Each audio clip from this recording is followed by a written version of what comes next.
Bonjour les amis, j'espère que vous allez bien, heureux de me retrouver aujourd'hui avec vous pour ce thème 6 ou 7 choses que Dieu déteste. Il y a vraiment dans la Bible des choses que Dieu déteste, mais je vous propose, avant d'écouter la pensée du jour, donc le texte que nous allons aborder, de peut-être mettre en commentaire une petite liste de 6 ou encore de 7 choses que vous pensez que Dieu détesterait. Il a horreur de quoi? 2 points, c'est à vous. Juste dans les commentaires, nous allons aborder ce sujet aujourd'hui.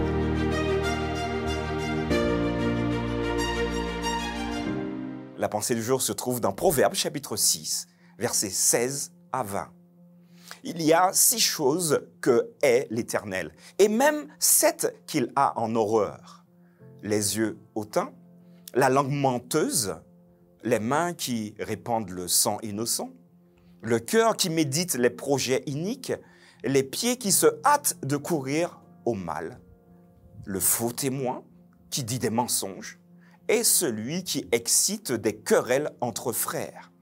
Mon fils, garde les préceptes de ton père et ne rejette pas l'enseignement de ta mère.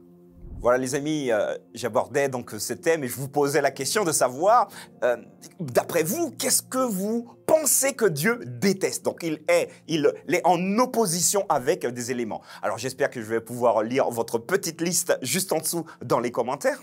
En tout cas, Salomon va éduquer son fils. Et je peux imaginer Salomon assis à table avec son fils pour lui dire, écoute mon garçon, il faut que je te dise des éléments, des choses qui soient importantes pour ta vie spirituelle sur Dieu. Alors, son fils dit, mais quoi papa? Dis-moi. Alors, j'ai 6 choses à te dire, mais Dieu déteste... Oups, pardon, mon fils. Non pas 6, mais 7 choses que Dieu n'aime pas. Et je vous pose la question à vous, peut-être que vous vous mettez déjà en condition, vous imaginez la scène. Moi, j'aime bien imaginer les scènes bibliques parce que ça nous permet de nous intégrer, de nous immerger. Et Dieu également pourrait nous interpeller au travers des paroles de Salomon à son fils. Il y a 6 choses que hait l'Éternel et même 7 qu'il a en horreur. Vous avez fait votre liste, mais asseyons-nous avec le fils de Salomon autour de cette table et écoutons.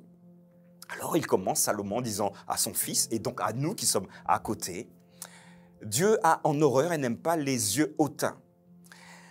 Parfois, quand certaines personnes vous regardent, les amis, vous avez envie de disparaître. Parce que si, avec les yeux, on pouvait tuer, je crois que je serais déjà mort. Et peut-être certains d'entre vous également. Donc faisons attention à la manière dont nous regardons les autres, parce que il y a également cette expression de l'intérieur, de l'âme même, qui peut se voir au travers des yeux.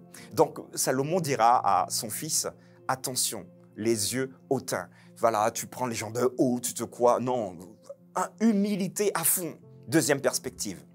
La langue menteuse, ceux qui aiment mentir. En fait, finalement, ils cultivent, c'est vraiment ça, une dynamique pour eux, ils cultivent le mensonge. Ils ne peuvent pas faire autrement, sûrement, et parfois, pour se créer une vie, se créer des amis également, parce qu'on a parfois peur de ce qu'on est réellement. On appelle ça l'estime de soi-même également, mais là, Salomon dit à son fils, Dieu, il n'aime pas ça. Il n'est pas dans cette dynamique. La langue menteuse. Les mains qui répandent le sang innocent. Alors là, je crois que cet élément nous rebute.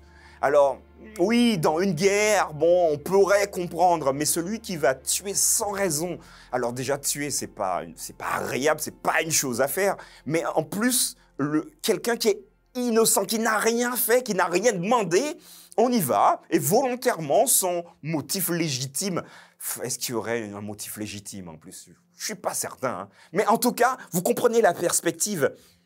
Salomon est en train de dire à son fils, écoute, que la violence ne fasse pas partie simplement de ta vie. Et il continue encore, j'ai pas fini mon fils, le cœur qui médite des projets iniques.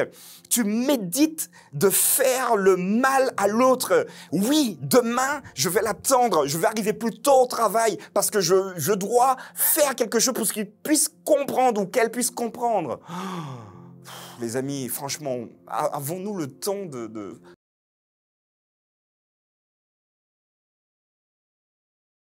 à l'autre. Et là, Salomon va le dire, le cœur qui médite des projets iniques, les pieds qui se hâtent de courir au mal. Pareil, c'est dans la même dynamique.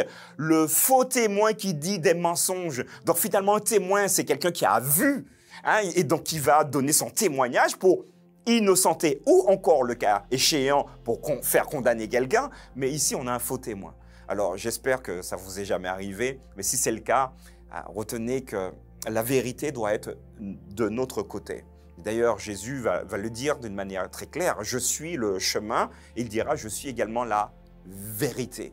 La vérité doit faire partie vraiment de cette culture que nous devons avoir. Le faux témoin, donc, qui dit de mensonges, est celui qui excite des querelles entre frères.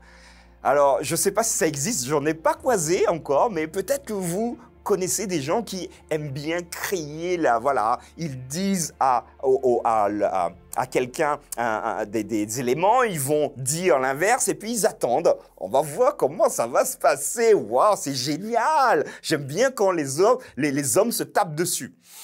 Comprenez bien que Salomon, en train d'instruire son fils, n'allait pas dans cette dynamique. Et enfin, il dira, mon fils, garde les préceptes de ton père. Donc, ce que je viens de te dire, garde-les au fond de toi et ne rejette pas, surtout, les enseignements de ta mère. Les parents, vous qui peut-être me regardez, vous avez une grande responsabilité envers vos enfants. Et peut-être que vous devriez faire comme Salomon, vous asseoir avec vos enfants, garçons ou filles, et leur transmettre ces 7 éléments que Dieu déteste. Ça forme le caractère et ça nous permet également de grandir dans la foi.